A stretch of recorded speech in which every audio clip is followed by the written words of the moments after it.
Hello, this is Harry Reasoner, and it's Friday night here. This morning when I woke up, it was minus 26 degrees Celsius, fairly cold. Thank God, of course we have to thank God, there was no wind. So it actually was quite manageable, although it took a little while for me to get my car started. It was quite cold. But that's the way it is. Here I am in southern Ontario in the middle of February, and that's the way it is. It's also the start right now of a 3-day weekend, which is awesome. I have Monday off, as most Ontarians do, because it's Family Day. Canada, or at least Ontario, has introduced that holiday here to break up that long span between Christmas and Easter. So I'm in a kind of a jovial mood, I guess you'd say. 3 days off. Nice. Now, I made a video a couple of weeks ago talking about Facebook and all that stuff. And that was sort of a spur of the moment and off the cuff, and this one will be as well. Hey, it's Friday night, it was a long week at work, and I thought, I just made it home, got the dog fed and emptied outside. Thought maybe I want to talk about something. And it just flashed through my head just a couple of minutes ago that maybe I could talk about a story, a true story, something that I experienced a few months back, and it's kind of a story I'd like to tell you. I found it really funny myself. Anyway, like I say, a few months ago, I came across this situation. I was passing through a town in southern Ontario named Waterdown. And I popped into a pub there. I won't name the pub because it doesn't really matter. Because probably conversations like this, or at least hopefully, conversations like this are going on, not just in southern Ontario, but all around the world. And anyway, I went in, I ordered a pint. The place has a long L-shaped bar. It's not that long, I guess. I'd introduce a new unit of measure to you, and that would be the bar stool. It's maybe 11 stools long.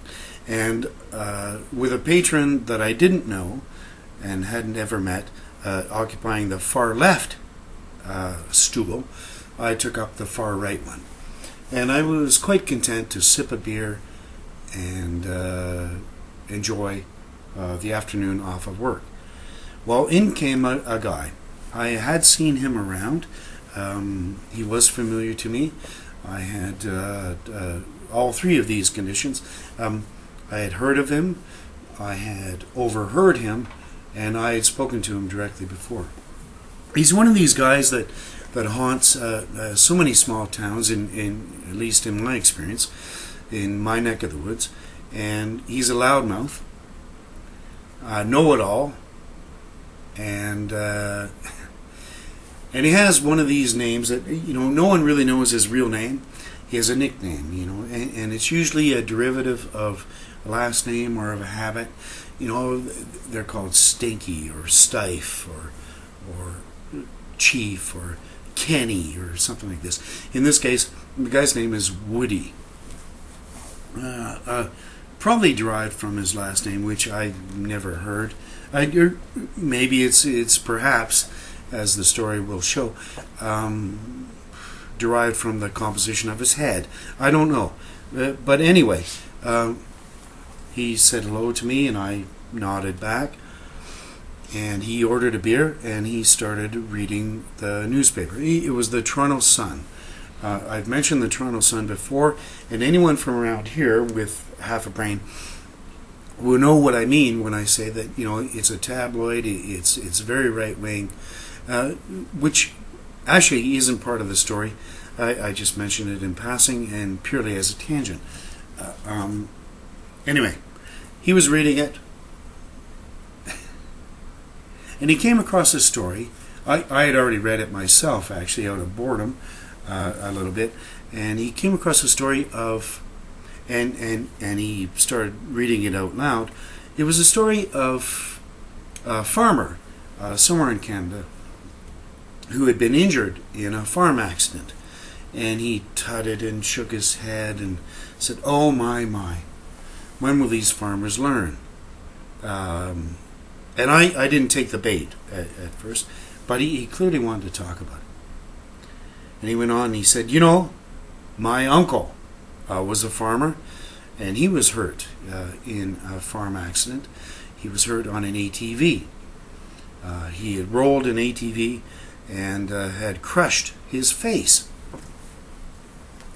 And that was the first time I spoke when I said, "Wow, that's terrible."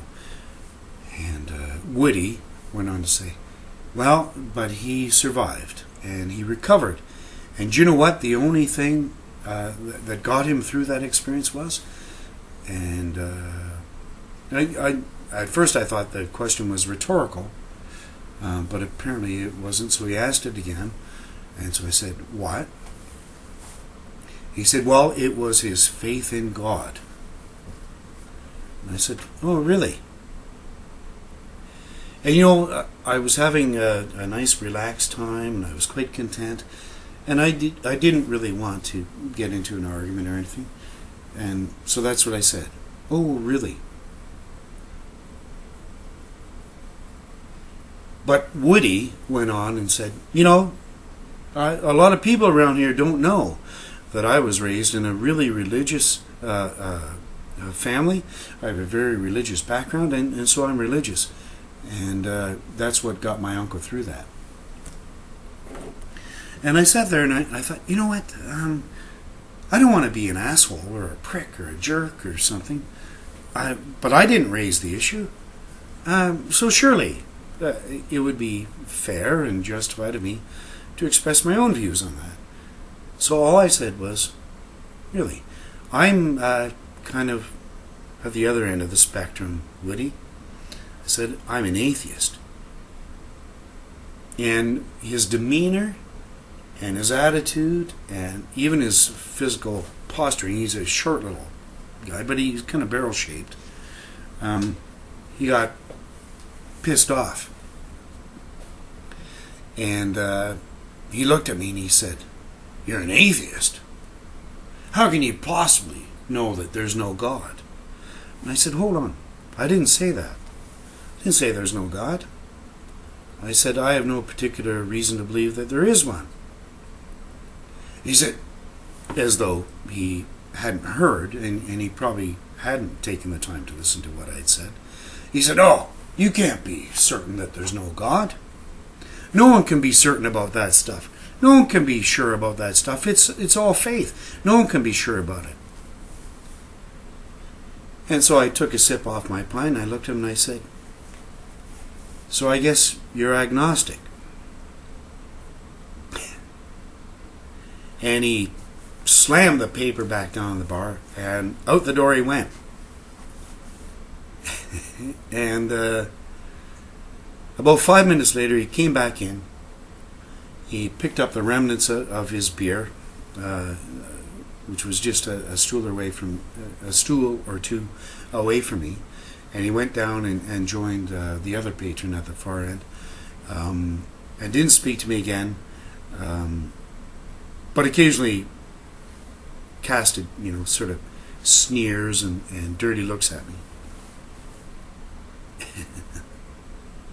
Anyway, that's the whole story. There was probably a lot of build-up to a very poor punchline, but it is a true story, and I do hope those conversations are going on. I'll continue to have them whenever I get the chance. Stay warm, my friends. It's a cold weekend here. I do like it, though.